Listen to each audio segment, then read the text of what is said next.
everyone. Welcome to Unchained, your no-hype resource for all things crypto. I'm your host, Laura Shin. If you've been enjoying Unchained, pop into iTunes to give us a top rating or review. That helps other listeners find the show. Looking to advertise your product on Unchained and Unconfirmed?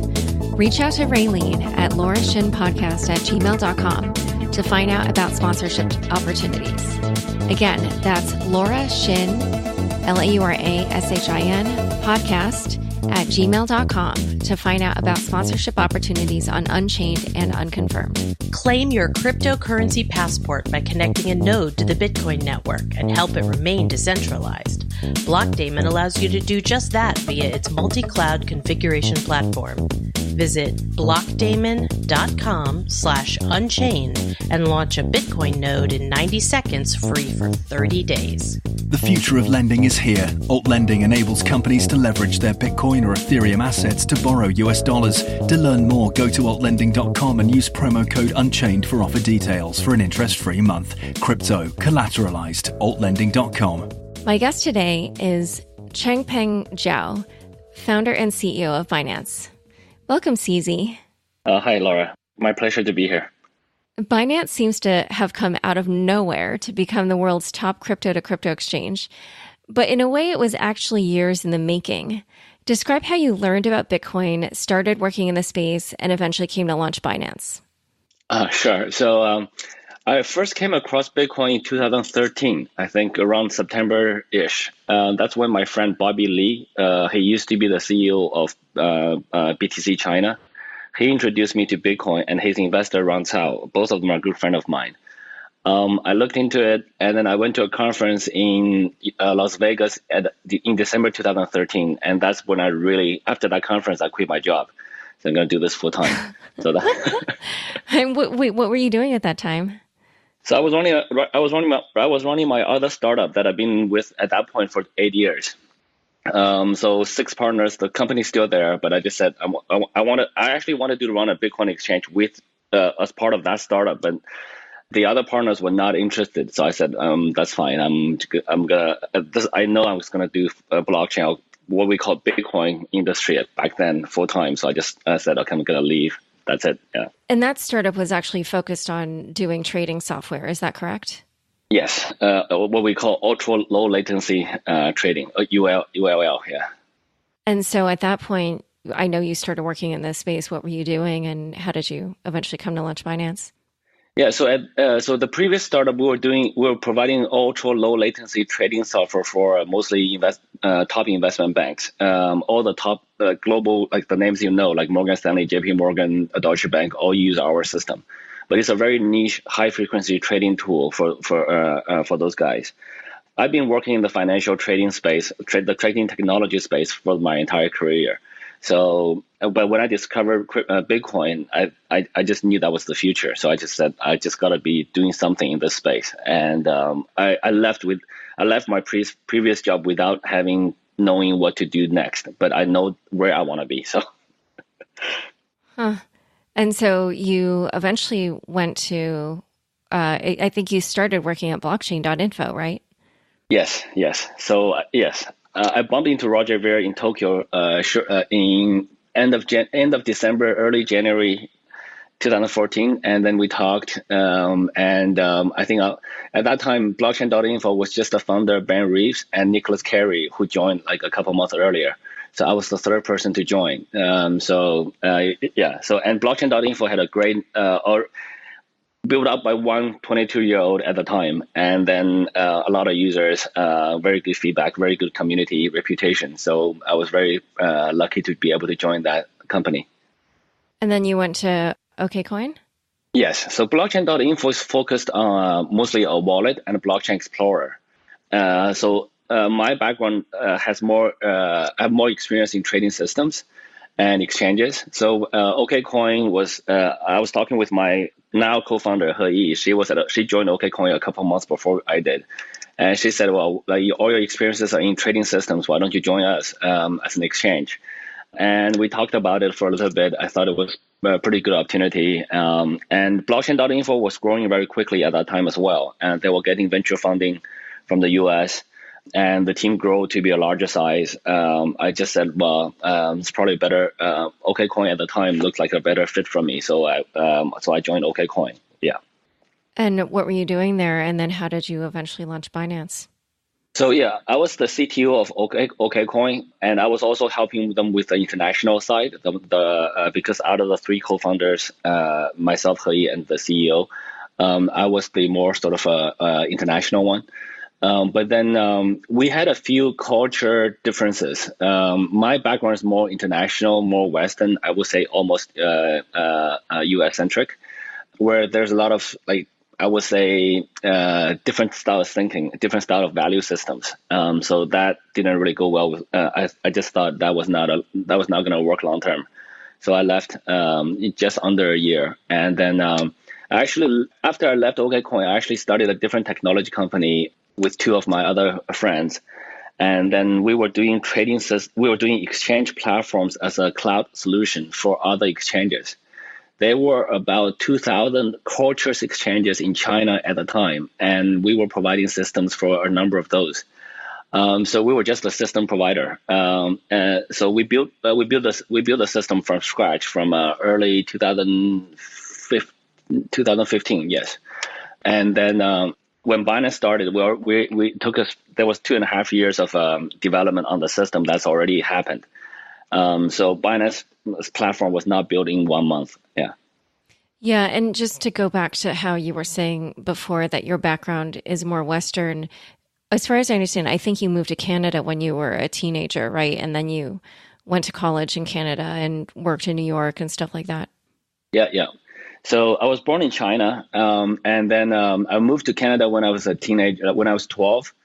And I spent high school in Vancouver and university in Montreal. And I did an internship in Tokyo as a summer job. And then when I graduated, the same company gave me an offer that I couldn't get a better one. So I went back to Tokyo. I really liked Tokyo. So I worked in Tokyo for 4 years and then went to New York, also worked in New York for 4 years. And then went back to Shanghai in 2005 and then worked for 8 years in the previous startup that I mentioned before. And then the rest of history connects.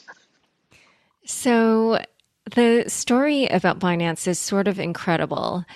You heard about ICOs at a potluck on June 14th, 2017, had the white paper written in both English and Chinese within 3 days after that.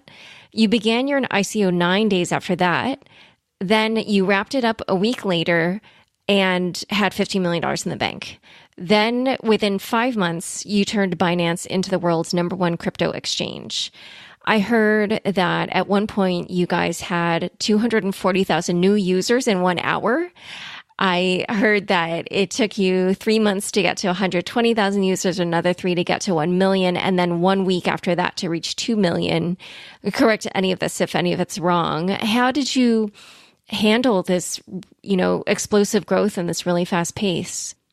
Yeah, I think handle is the right word. I think we were just lucky at the right time, doing the right thing. So most of this stuff happened to us, not that something we actually drived or wanted to do.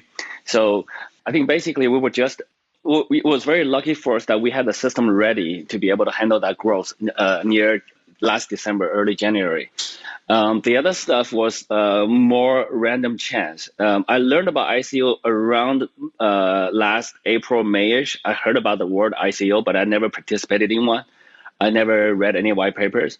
I saw another friend of mine doing an ICO right in front of mine. It's early June to I think it was May 30th to June 9th. And he raised $15 million US within 10 days. And at that time, that was the largest ICO in China. And I know him quite well. And I was thinking, if he can do it, I probably could do it too. So, and given his background, given what he has done, given his experience, reputation, etc., I was thinking maybe I have a good chance as well. And then I talked to Da Hongfei, the founder of Neo, and now Ontology. So he was very, very encouraging. And that potluck dinner on June 14th in Chengdu in China last year, everyone's like, you got to do an ICO, you got to do an ICO. The founder of MCO, Monarch, now they rebranded to Crypto.com. He was there. He was doing his ICO. He said, look, he only took him 15 days and he's still raising, but he's already reached like $13-14 million. His target was 20. He's like, his preparation was only 8 days. He said, no, look, you can do it. So it was that kind of environment. I said, okay, fine. And I had a team already. So I had a team of 30 something people from the technology provider startup. So we had a team, and it's an international team as well. So we had what we call native English speakers. We had a larger number of them. So we just said, look, let's start a Google Doc, write both versions at the same time, and we changed the versions. We basically didn't sleep very much during those 2 or 3 weeks. Yeah. And then once you launched, how did you handle that massive growth, like in 5 months? Or what were some of the kind of crazy moments during that period? Oh man, there were so many crazy moments. But initially, our growth was okay. It wasn't too bad. So initially, during the ICO stage, the growth was so quick that our little website couldn't handle it. We're just buying servers. But that was during the ICO stage. Once we launched, the growth actually slowed down a little bit because at that time, everybody's chasing ICOs. Once we launched, we were a small new exchange. We didn't have that many trading pairs. We didn't have that many coins. Like the growth was actually just average. It was just normal. And then September came. There was a lot of panic. There was panic selling and panic buying. Even when the market goes panic selling, goes really way down, the volume picks up, right? Because everyone's trying to sell. The trading volume actually goes up. And then the China last September, around this time, there was a lot of FUD or negative news about China. And so we had to move our servers. So we actually moved our servers from outside China into China first in July because we had a large number of Chinese users. And that was a very painful thing. And then in September, I told my team, look, we gotta move them back out again. And they were like, you're crazy. Now we have a lot more servers. But they did it. They did it overnight. And wait, and that was why? Because of the ban on the crypto exchanges? Yeah. So basically, there was I got increasing more amount of convincing information that the ban is coming. I said, okay, look, there's enough information to make a decision already. So I'm going to make the decision. It's a really hard decision, but I'm going to make it. I'm going to ask the team to move it out. The team agreed. The team, after some hesitation, agreed. And we moved it out. We moved all of our infrastructure out of China a week before the ban came out, like the news came out. So we actually did it before. But that really helped because now we can say, look, we're no longer in China. We were moving the team out of China as well. And we said, look, that doesn't affect us anymore. And when the China ban happened, guess where all the users went, or at least all the Chinese users went? They came to Binance. But a couple of weeks later, we got pressure so badly, we had to restrict the Chinese IPs. So we did that. And so yeah, it was just a crazy ride. There was so many crazy stuff happening. And any other crazy moments that you want to mention? Oh, sure. Yeah. I didn't know how long you want me to go on that. But for example, during that time, the Chinese government asked anybody who issued ICOs return the coins to the return it. Just do the refund. Just do the reverse swap. And of course, our coin is okay because the Binance coin is now 6x the ICO price at that time, and so nobody wanted to return it for the original Bitcoins. So not that many people wanted to return the Binance coin. But we facilitated a couple ICOs on our platform, like 5 of them. And a number of them have dropped below the ICO price. And of course, for all of those users, they all want to get their original BTCs back.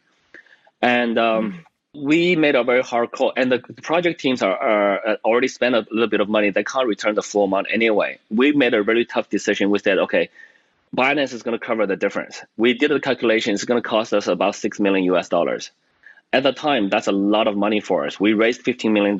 We spent a bunch of it already. We have a little bit left in the bank. That was like a large chunk of money for us. But we had a very quick meeting. I remember I was on a train outside of China. We had a call. Said, look, what are we going to do? I said, let's just cover it. And so we returned the full amount to all the investors that bought through our platform. And that created such huge positive publicity for us in China. Like every Chinese user is like, Binance is the most trusted platform. And then when the shutdown of other exchanges happened in around the September 30th, all those users came to us. So there was a lot of really tough decisions, really crazy times. So we basically made a lot of tough decisions, and things worked out okay in the end. Yeah. Well, yeah, we're going to keep talking about that because I'm really curious about how you do make decisions. But one thing I want to ask is, so right now, how many employees do you have? So I think today or tomorrow, we're going to cross the number 300 warriors. Oh, wow. And how many users do you have? I think we're just, I haven't checked for a while, but the growth rate have slowed down recently due to the market conditions. I think we're a bit north of 10, 11 million users. Okay. And there's been a lot of news, at different points this year about how much you're on track to make and profit this year. So right now, at the moment, what are you projecting? I think if we stay at the current rate, if nothing goes too crazy or too low, we should target somewhere around $500 to $800 million this year in profit. Okay. All right. So yeah, then I think that means volumes must be down because earlier some said it could be as high as $1 billion, but maybe, you've seen slower traction on the platform. So something else I wanted to ask you about was regulation. And this goes back to what I meant about decision making. Regulation has been this huge theme in crypto. And I was just wondering in general what your philosophy regarding regulation is and how you've been approaching it as you've been building the business. Right. So, okay. Everybody, I think, my philosophy on regulation is probably different from many of the what we call the retail investors. I think especially the people in the U.S., they seem to be very heavily focused on regulation in the U.S. We are actually really not that focused on the U.S. We are focused on everything else other than the U.S. So in the U.S., there's Coinbase and Gemini and a bunch of other exchanges dealing with regulation over there. The rest of the world is a bigger market for us. The regulations differ by different countries. And for most countries, how to regulate this industry, this space that we're in, is not very clear yet. Most of the regulators admit they're still learning and adapting and adjusting or creating regulations. So it's kind of uncharted territory for most countries and most jurisdictions. And we're working very closely with a very large number of them. Although most of the countries we work with are relatively small in terms of population. But what we found is smaller countries are much easier to work with in terms of regulations. We can meet with very, very senior people and the decision makers directly, and they don't think they are above us, or it's more of a cooperative working relationship. So, but I do see that the regulations are becoming, there's now competitions on who has the most favorable regulations, at least in many parts of the world. And I think these countries realize that having a more favorable regulation will ensure their long-term success from an economic development point of view. So my view is basically we want to work with people who are willing to work with us, and it's a very simple model. Whereas we are not really chasing, okay, this is the most developed market, that's where all the money is, we gotta get those money. We're not thinking like that. I think if you think like that, it's got to be U.S. market, China market, and wherever else. But we're more into, okay, let's look at this long term. Let's look at this 5, 10, 20, 50 years from now, where we're going to be. So so that's kind of our view, yeah. But when you say that you're looking that far in the future, then I don't understand how you could imagine that the U.S. and China won't figure in. Yes, so yes, they will definitely fit in, but those larger countries are harder to navigate from a regulatory point of view because they're more complex. There's many different regulatory bodies, departments, states or provinces and federal. It's just a very complex environment. So if you our approach is let somebody else figure it out first. So, for example, in the U.S., let Coinbase and Gemini figure it out first. They're very strong. They got the culture background. They got the connections. They're fully embedded over there. So Let them figure it out first. So long term, we would very much be interested if we can. And but I think we're not the most fitted for taking the initiative and being the first step in those jurisdictions. Whereas we are taking the lead in a lot of other jurisdictions, such as Malta, such as Jersey, Bermuda, Uganda, and other parts of Africa and some parts of Asia. So it's really more about who takes the lead like now. From a regulatory point of view, I think the regulations will probably settle within, a year or 2 to 3 years. So we'll focus on where we can add more value, where we will let other people add value where they can. Well, so I find your philosophy interesting, but I guess, like, to my mind, some of the things that you're doing are pretty obviously in violation of securities law. For instance, Binance's coin, BNB, is pretty much the definition of a security, at least according to U.S. securities law, because it's an investment of money. I like that you're laughing, in a common enterprise, which is Binance. And the profits of that are dependent on an identifiable party, which again is in this case, Binance. So, you've got that. Then you've got the fact that Binance is probably also likely listing other unregistered securities. And so in that regard, like, do you try to have controls to keep U.S. residents from using Binance or from buying BNB? Because I tested this myself and it took me like all of 3 seconds to create an account on Binance from here in the U.S. Right. So I laugh because I think that's a very subjective view on what things are. And I appreciate that's your view. I think that's your view, not my view, to be honest, and probably not shared by most of the community. Oh, okay, just to clarify, multiple sources said to me that they viewed it as a security token, combined with, because there are other aspects. Obviously, it's a multifaceted coin. But I just wanted you to know it's not only me. I discussed this with multiple people. Right. So the way I view it is basically, just because multiple people around the world have a view doesn't mean that we all agree. But there's no legal definition that a certain coin, at least Binance coin, is at least not defined legally by anybody as a security. Many people may think themselves, or there may be even a common opinion. It may or may not be. I think for every person that you find that who thinks that way, I can find more people who are not. I can find 10 people who thinks otherwise. So I think it's a difference in opinion, but it's definitely not classified legally or anywhere as far as I know. And to be honest, even if it's classified legally in some countries, it's probably classified differently in other countries. And the whole discussion about whether a coin is a security or not only came within the last, 6 months or so. Before that, there wasn't any discussion about whether a crypto coin or ERC20 coin is or is not a security. Nobody cared. So, no. Just for the record, I've been discussing this issue with sources since mid-2016. So, like, people can listen to the podcast I did in September 2016 with Coin Center. We talked about that. Okay.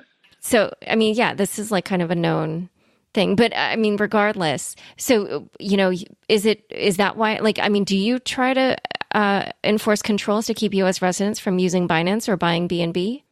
Not that I know of. So basically, so far, no one has told us that Binance Coin is a security other than yourself, to be honest.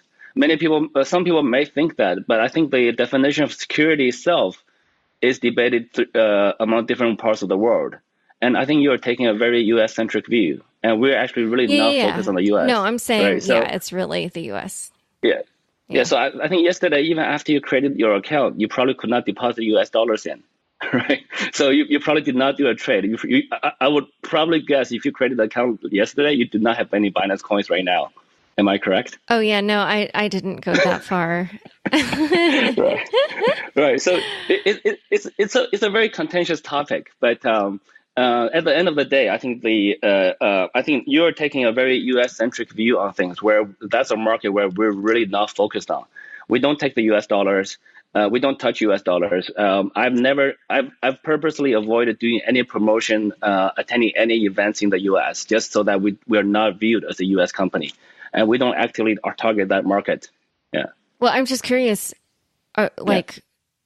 Would you come to a conference in the U.S.? Like, would you plan to step foot in the U.S.? Is that something that you're trying to avoid, or do you have no fear?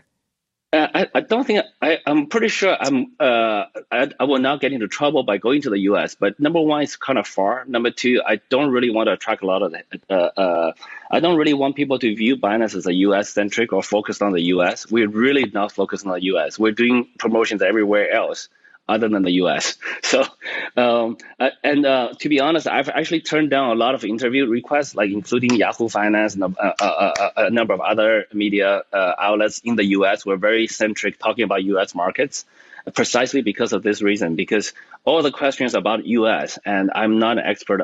I've lived there before. I know the market. I know the language, but that's not where our core focus is. And just out of curiosity, where do you live? Do you have a home anywhere? Well, I don't have a house. No, I don't have any. I don't have any property. I don't have any real estate property. I rent everywhere. So I do spend I spend quite a bit of time in Singapore, Taiwan, Malta, Switzerland. So again, people have this view like you got to have a base, or you got to have somewhere in one city, right? Or you got to have a place. I don't have that problem. Well, also, if you're a billionaire, then you can maintain in multiple homes. Actually, yeah. Actually, that's just like, okay. So I think economically I can afford it, but time-wise I can't. It's just such a headache all the time. Yes. Okay. I agree with that. So one thing that I also want to ask you about, though, just to go back to the regulatory question, I've seen other interviews where you've said things like, quote, "We're okay to do things very creatively to avoid unnecessary regulation." Or another quote, "We don't want to be in one place right now because of regulatory uncertainty." And obviously you have this history of moving Binance's offices and servers. Partly, I think, because you don't want countries to be able to easily determine if they have jurisdiction over Binance. And, those times when you moved out of China, you also moved out of Japan. I think you also had regulatory issues in Hong Kong. Like those three moves, I think, were due to regulatory issues. So some people that I spoke with said that to them, it seems like you are flouting the law. Do you ever worry that you are putting yourself on this path to clash with regulators and that you could end up in jail? Again, I think you are making some random people's opinion to be a legal enforced, I don't know, ruling or something. A lot of people, I could think about anything. I could think, I don't know, Donald Trump's violating the law, but what I think doesn't really matter. So I actually think the reverse. I fully respect the laws of every country, every jurisdiction. But most people have this mindset that you got to stay in one place and work with one government. But why is that? Like, why can't you go to a place to work with a government that you choose, instead of always being stuck in one place and work with a government that may or may not support what you want to do? So in a brand new industry, where I'm very so. There are fundamental laws, right? Laws are different by country, but there are fundamental stuff you can't do, like hurting people, stealing, scamming, stuff like that. So, and then there are other things like, okay, how do you classify a cryptocurrency? How do you is it a security? Is it not? And this kind of things, different countries do it differently. So, what's wrong with going to a country and choosing to live in a country where those things are more viewed favorably for you? Why do you have to be stuck in a country that are not good for this kind of stuff? Why, like, this is like saying, look, why don't you stay, like, if you don't like hot places, why don't you stuck yourself in Florida and in the sun all the time? And you just don't like it, right? Why don't you go to a different city? Right. So I don't think there's anything wrong or illegal or anything or even unethical about it. I mean, that's just it is opportunistic. But why don't you choose the good opportunities for you? We live in a world where we seek and phrase freedom, right? So why don't you use the freedom that you have, right? So it's a free world. You can choose to be in whichever country, whichever city, whichever place, and you can choose to do whatever profession you want to do within reason.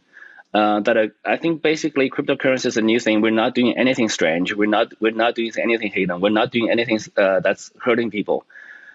Right. So I think that's I'm not worried about it at all. I don't know why people think in such narrow-minded ways.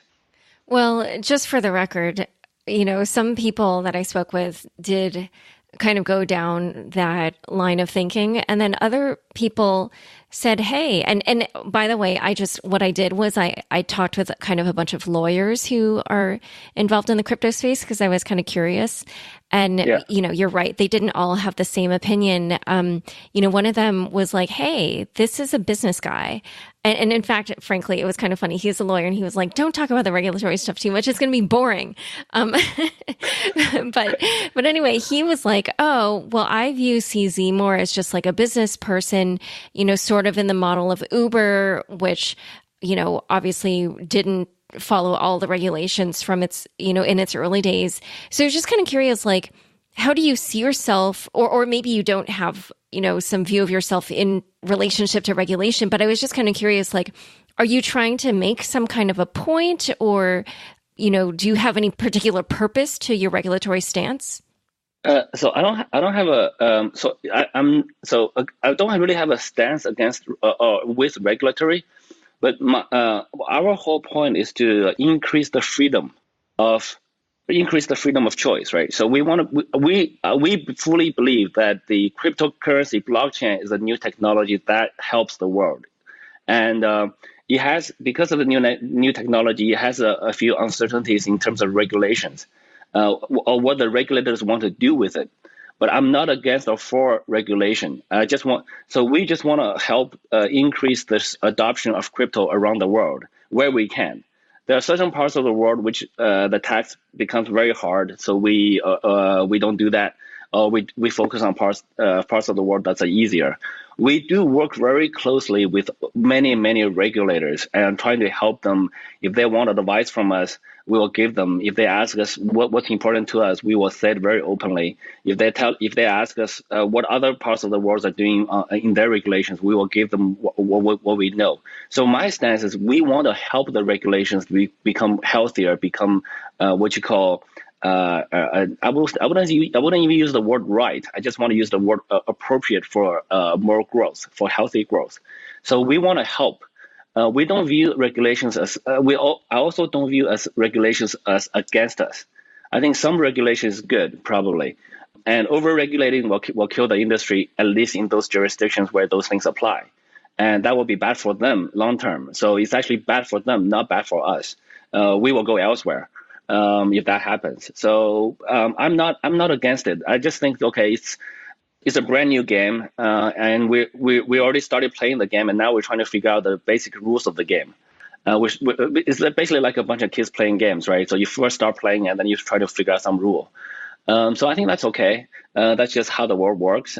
So I'm not against or for it. I just want to help people make better regulations if we focus on regulations. But our real focus is actually just help people get access to crypto. We're going to discuss transmining and Binance's upcoming decentralized exchange, but first I'd like to take a quick break for our fabulous sponsors. A startup that completed an ICO and looking to leverage Ethereum for working capital. A miner looking to buy more rigs without having to sell Bitcoin. Alt lending can help. Alt lending enables companies to leverage their Bitcoin or Ethereum to borrow US dollars while retaining ownership of their crypto assets. We bring years of financial and technological expertise to the blockchain space. Access to institutional capital means borrowers don't have to wait weeks to receive a loan.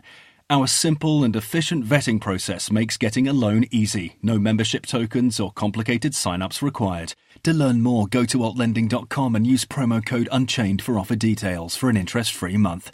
Asset lending reimagined. altlending.com.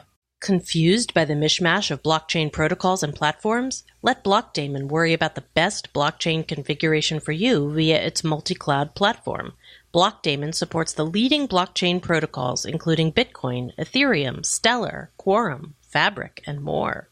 What Heroku does for the cloud, we do for blockchain networks. Easy deployment, decentralization, and management of nodes, no matter what configuration.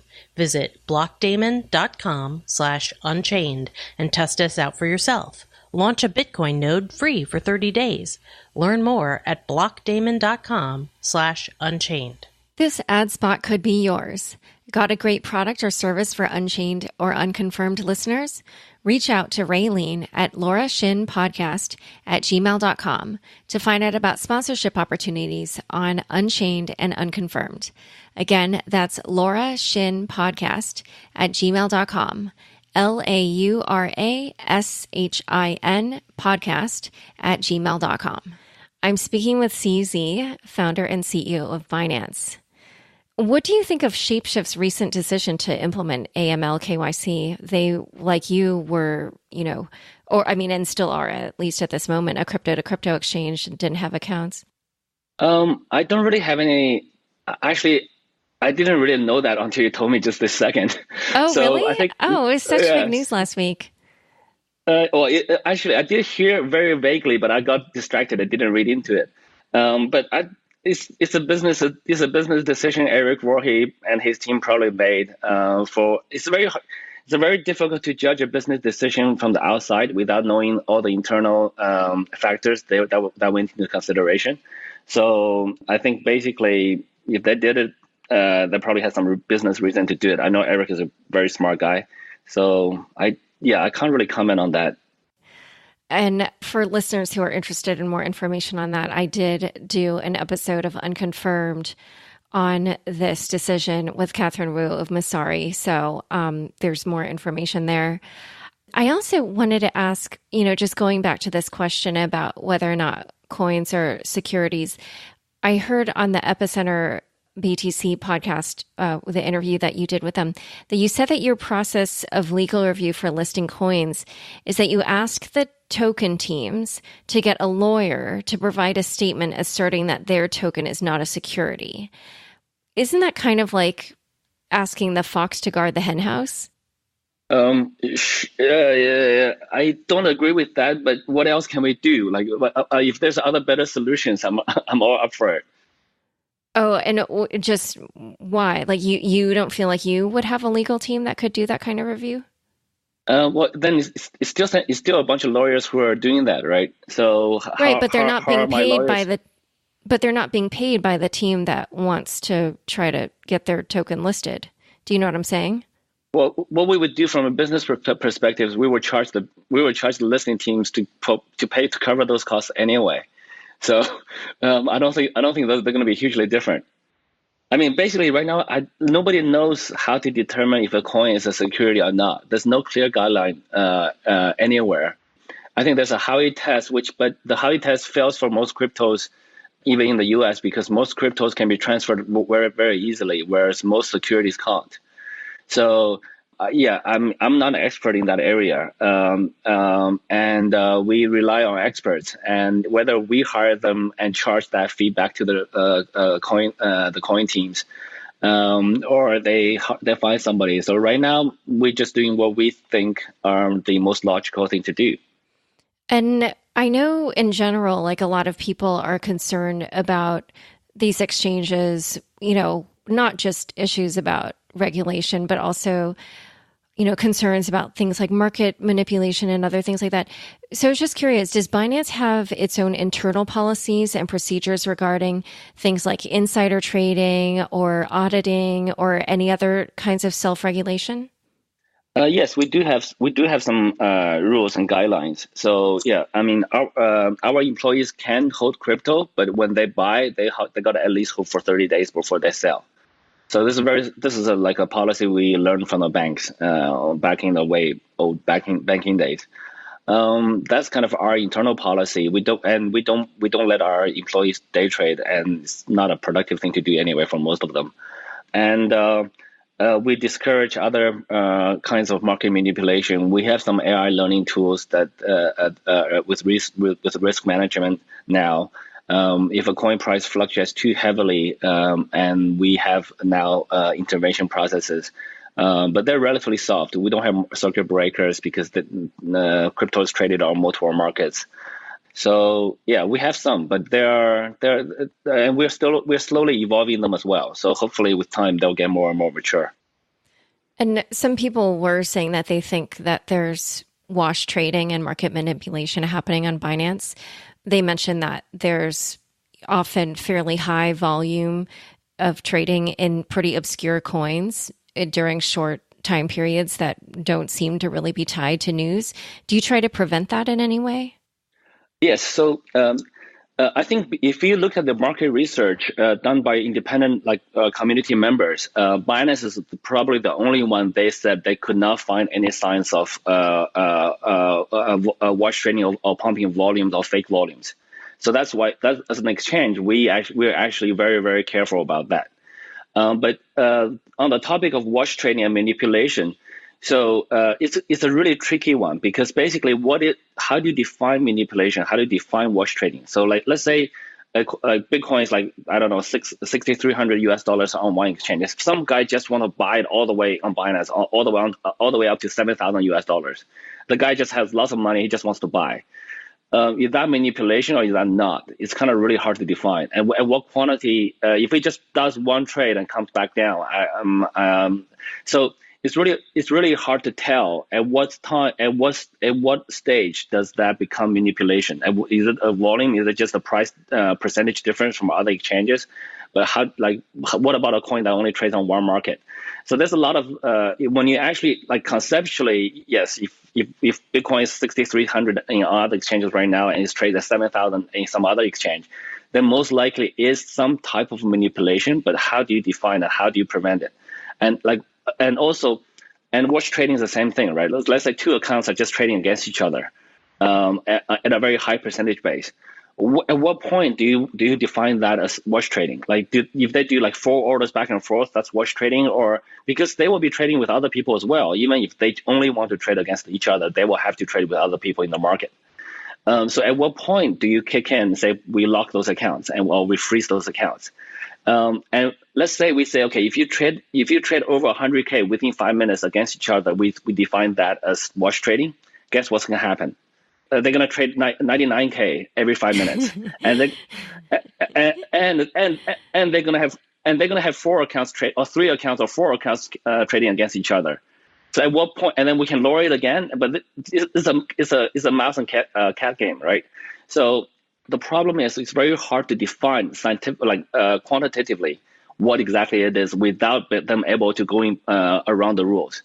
So we do try. I think we're probably one of the players, one of the exchanges that try the hardest in this regard, that we actually don't advertise, but people know. So the smart traders know, and the serious traders come to us, and the rest follow.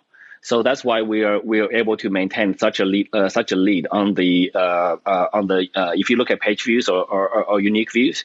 We have such a lead right now, so people know.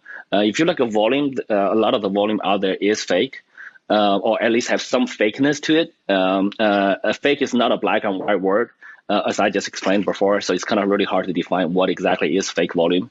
But we are definitely one of the most honest ones out there. So we try. It is a problem in this industry, and I think everybody should try.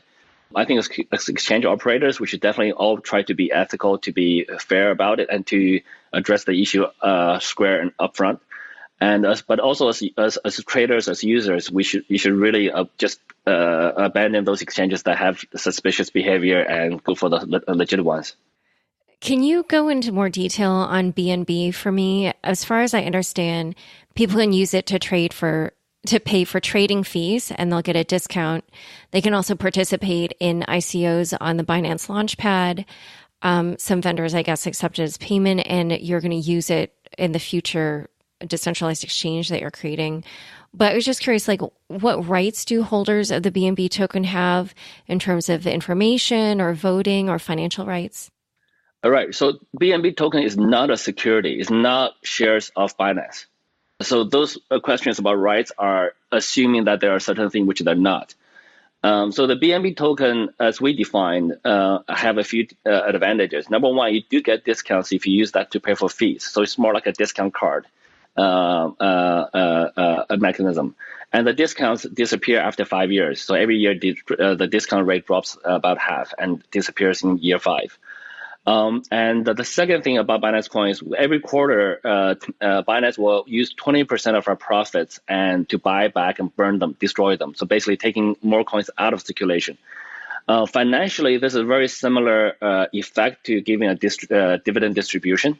But mechanically, we're not sending any money out. We're just destroying money we have, or we're just destroying coins we have. And again, there's a limit to that. We will only destroy up to half of all the total issued amount, which is 100 million. The total issued amount is 200 million, and we're going to destroy 100 million eventually.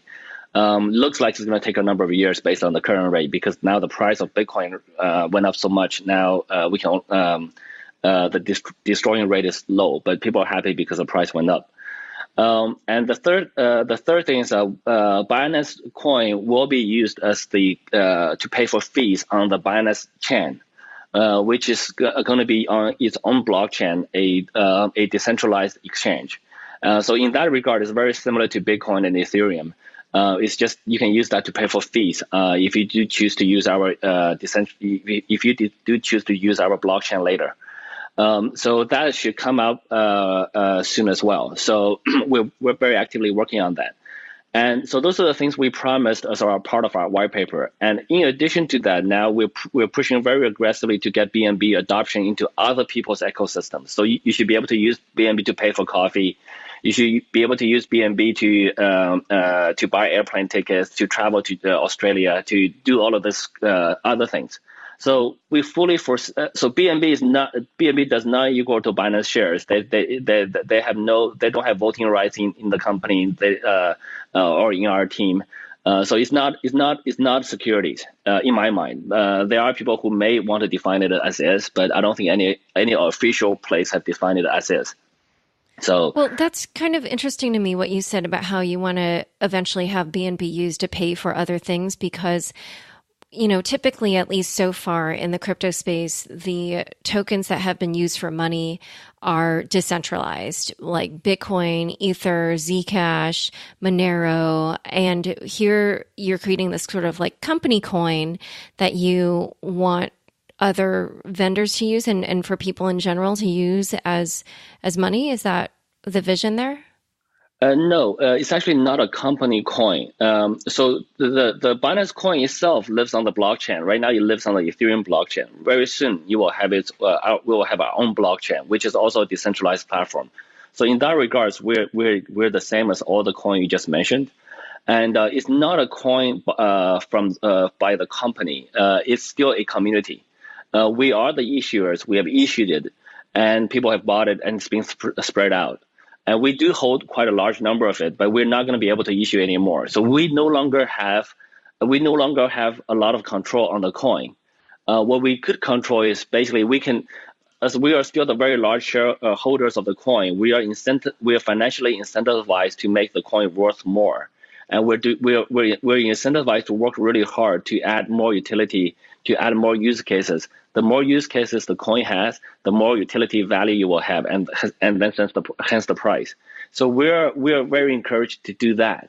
But other than that, it's no longer it's statements like that make me think, oh, that sounds like a security. It's like XRP. It's so similar to me. But anyway, keep going. But I think working very hard trying to increase the value of something that you hold is not wrong. That doesn't make it a security. Like for example, I evangelize for Bitcoin, and because I do hold it, that doesn't make Bitcoin a security. So and we do not promise returns. We do not promise any returns. We do not promise you will go up in value. We're just saying that we're working very hard we're just saying what we do. We're working very hard to try to increase the value of Binance coin and a number of other crypto coins, to be honest, at the same time, including Bitcoin. So that itself does not make it a security. Yeah. I want to ask about the tokens that you list. Also, I know that there's no one set price to have if I want to have my token listed on Binance. But what is the range of fees that I might pay for that? Like, low end and high end.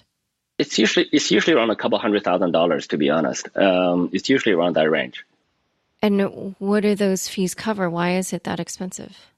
Well, number one, there is a lot of work that goes on, and the work's ongoing. Whenever they have a wallet upgrade, we got to upgrade. Whenever there's a security issue, there's a blockchain fork, we have to do a lot of work. But I will be honest that it's not a fee for work. For us, the ROI for doing that type of work is like we basically don't have to do it at all.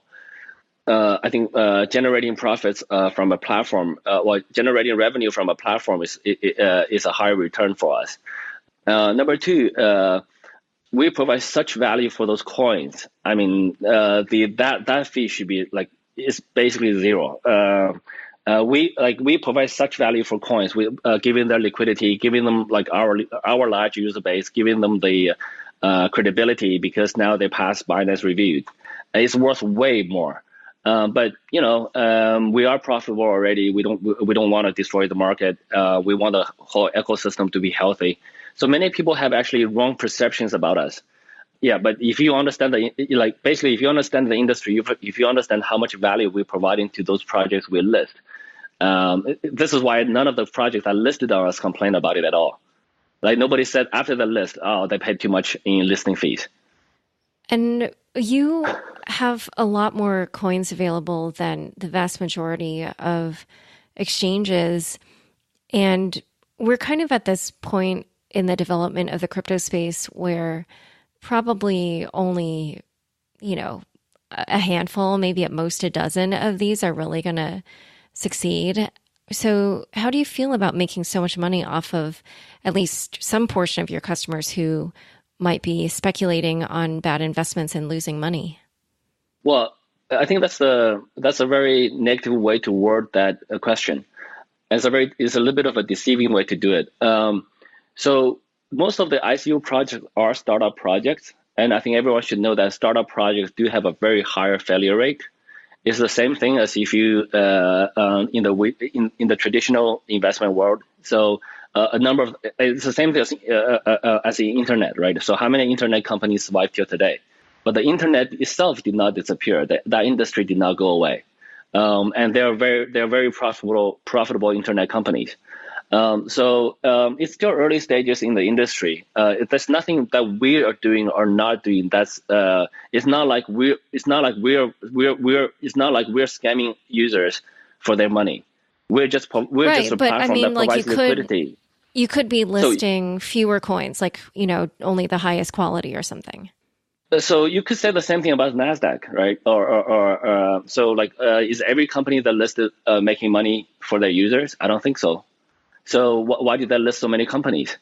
Not sure. So so you're blaming the marketplace provider for bad shops or for bad players. We're just a platform provider, right? So a lot of people lost money investing in internet companies, but is the internet bad or is Nasdaq bad? Probably not, right? So there are risks in investing, and we're doing our best to educate users to provide them.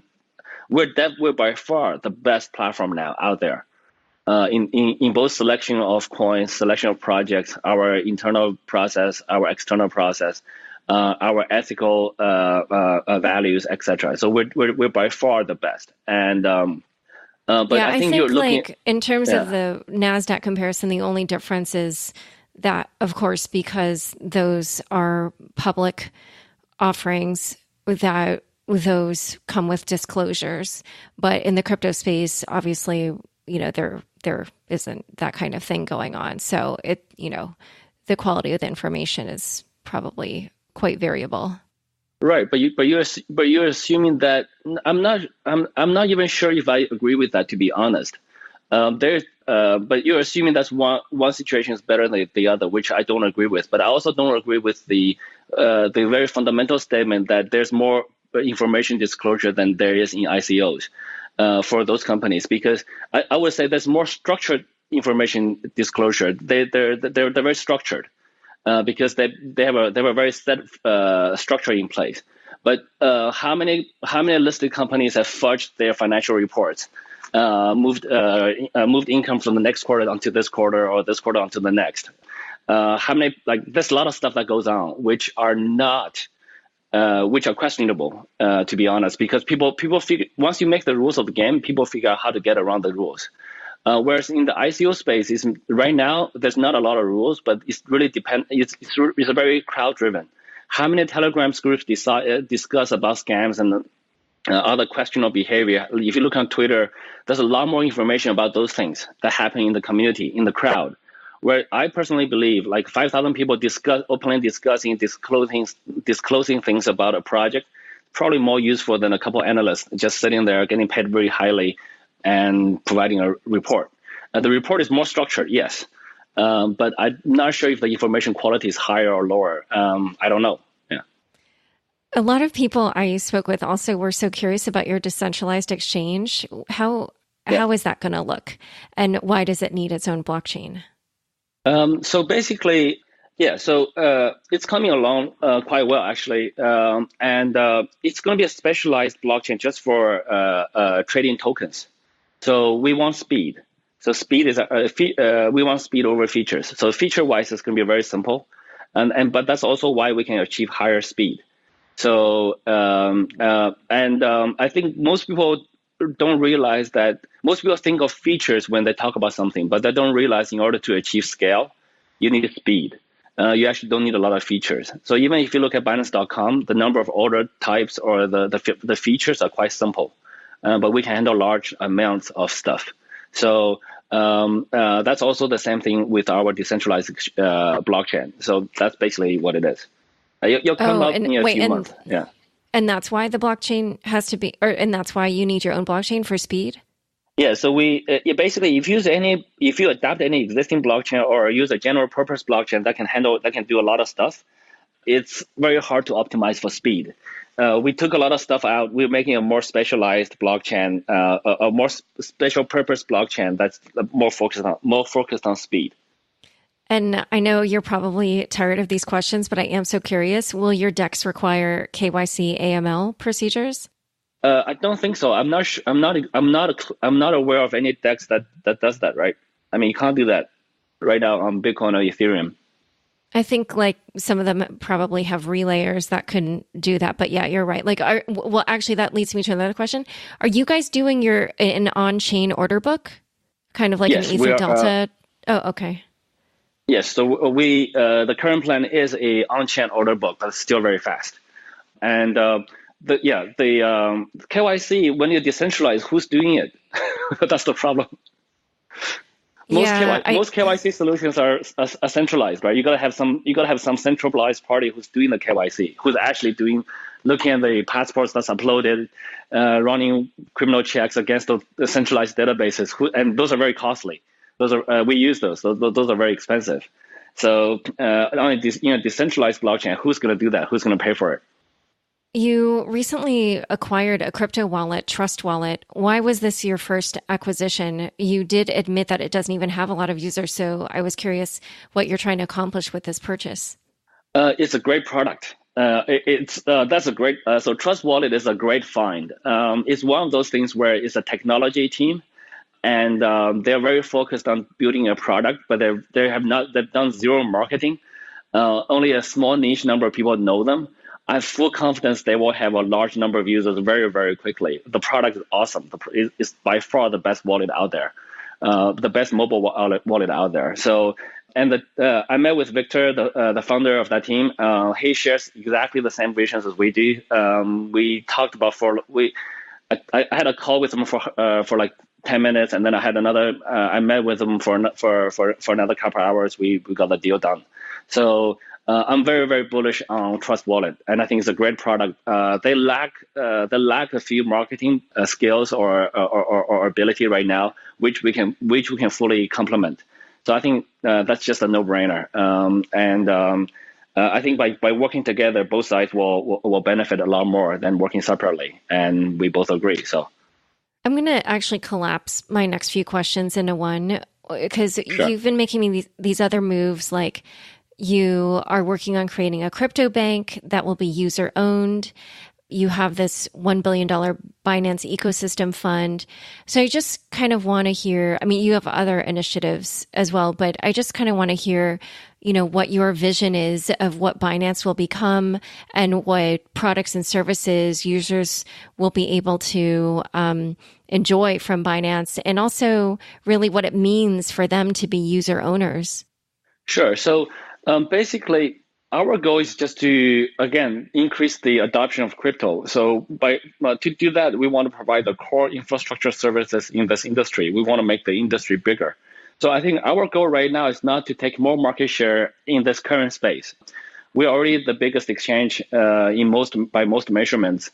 But just taking market share off other people right now doesn't make any sense. What we should do is make the industry 10, 100, 1,000, or even 1 million times bigger.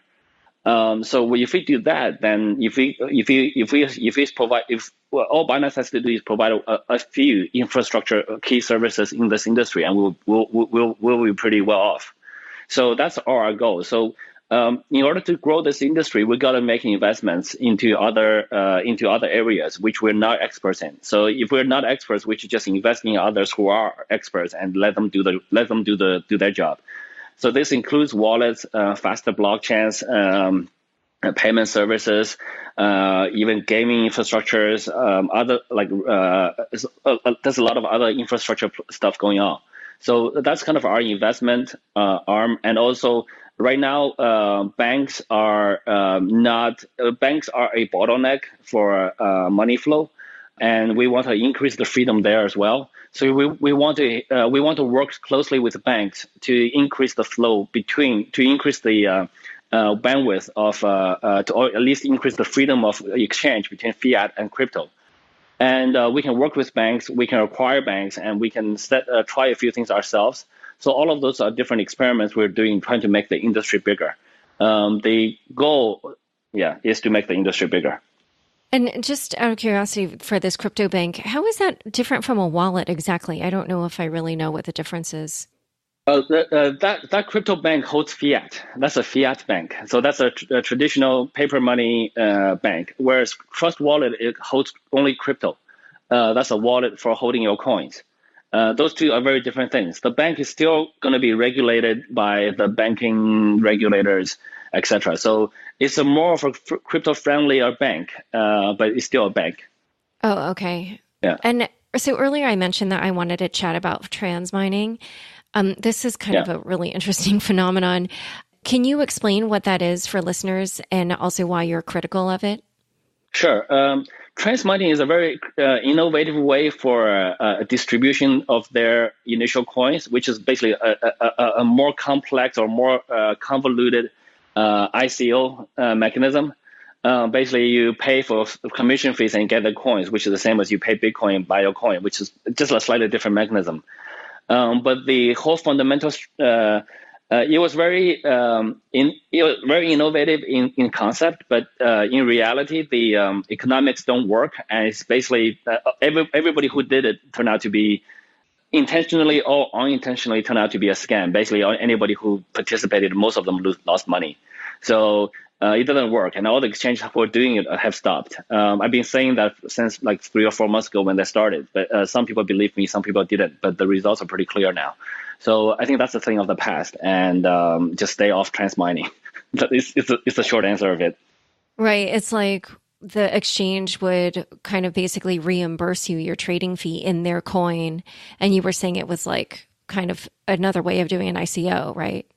Yes, but like they do things very so there's a few different variations of it, but the most basic model is okay. So you pay for, let's say, 1 Bitcoin in commission fees. They give you 1 Bitcoin equivalent in the platform coin, but at the same time they also unlock 100% equal in value the team's portion, and they give you 20% extra for the guy who referred you. So now there's 220% being released into market of the platform coin, but only 100% of the Bitcoin going in. Over time, the coin price is going to drop, given that demand supply. That's just very basic. And there's a bunch of other things they paint very rosy pictures around it, like dividend on commission fees, etc., etc. But at the end of the day, the model doesn't work. It's fun, it's innovative, but financially, it just doesn't work. Last question for you. You know, this kind of goes back to the beginning of the interview when you were talking about how you have spent time both in the West and in Asia. And I know you continue to do that, obviously, when you were saying that you keep rentals in Malta and Switzerland and I forget Singapore, I forget the other places. But I'm so curious to know, how would you compare and contrast Asia's cryptocurrency scene with the American scene or the Western scene? The crypto scene in different countries, the continents are very interesting, actually. So I think in America, it's all about anti AML. So like the regulations are really more about terrorists. So how do we control and starve those terrorists? So doing exchanges in the U.S. is very, very difficult because of the anti-money laundering laws. But U.S. is very technology savvy, so there's a very strong startup scene. So anything that involves technology innovation is highly encouraged, and it's quite easy. So there's a lot of new use cases in the U.S. Different things other than exchanges. There's only a very small handful of exchanges in the U.S. Europe is quite interesting, where the user adoption is probably the highest. You can pay for food, you can pay for hotels, you can register a company and pay lawyer fees, all in crypto. Europe, given that it's a European Union, and they they don't view their own currency as a very strong thing. So they also know cross-border transactions, etc. So there's a very high adoption on usability there. And in Asia, it's kind of divided. In China, there are a lot of exchanges, even though exchanges are supposed to be banned. But there are a lot of, basically, what does that mean, right? So you register a company offshore and your team's still in China, and you have like a 1,000 people team in China. Everybody knows where they are. Everybody knows who they're working on. But they claim to be a subcontractor of the offshore company, which they're different, of course. So then they're okay. And the Chinese mentality is very different from the rest of Asia, where they have a horde mentality of following other people who makes quick money. The making quick money mentality is very, very strong in China, I guess, because of the lesser stability economically and politically, potentially. So people are more things change too quickly, and people are very. If you have a 10-year plan, 3 months later it's going to be shuttered because a new regulation comes out. So people just focus on 3 months. So China's a very different market, and whereas China's completely banned payments, and also the domestic traditional payments for WeChat Pay and Alipay are very strong. Like nobody carries cash in China, so it's all electronic money. So that's also very convenient, which kind of dwarfs the payment needs for Bitcoin, for crypto as well. Outside of China is very interesting. Japan is very interesting. Japan's very pro-crypto, but their regulations on exchanges are too dense. There's just too many rules, and it's very hard for those guys to compete.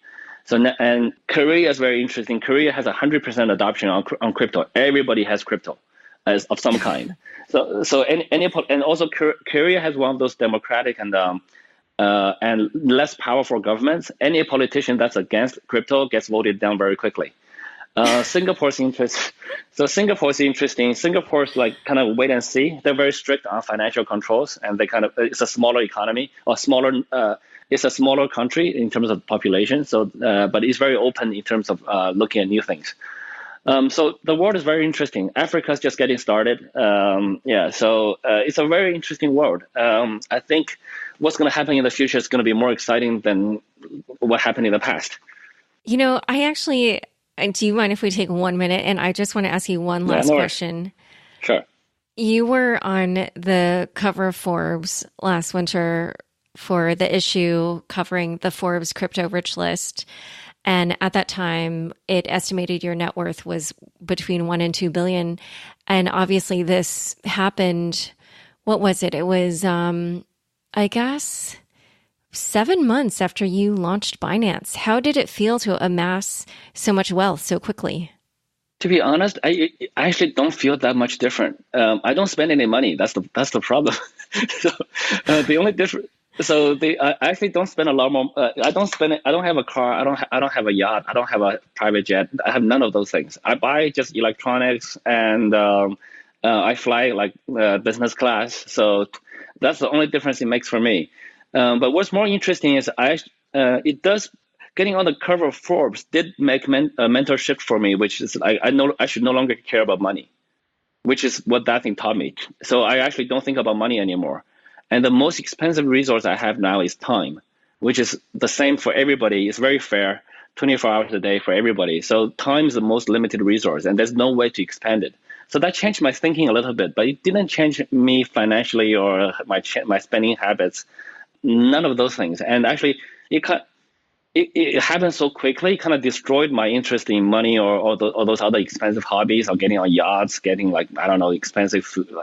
That kind of destroyed it for me, actually, because or a Lambo, because when I see guys driving a Lambo, I'm thinking, yeah, I can buy one if I want to, but do I want to? Nah. I've never sat in a Lambo in my life, and I've never taken a private jet in my life so far.